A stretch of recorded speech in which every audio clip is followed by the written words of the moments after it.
The World Health Organization has released an urgent call to action to countries to help prevent, detect, and respond to incidents of substandard and falsified medical products.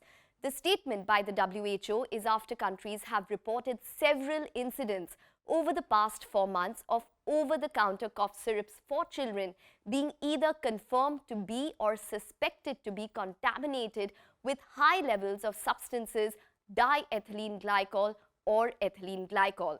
The WHO has indicated there have been cases from at least 7 countries associated with more than 300 fatalities in 3 of these countries, most young children under the age of 5.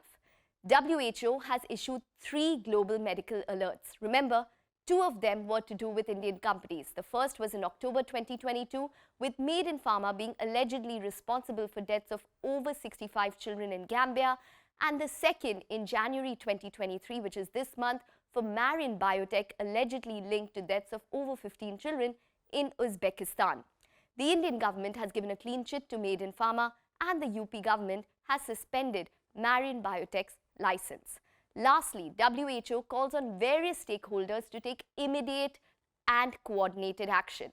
This includes asking regulators and the government to remove from circulation substandard medical products and manufacturers to purchase pharma-grade excipients from qualified and bona fide suppliers, conduct testing, keep records, amongst other measures.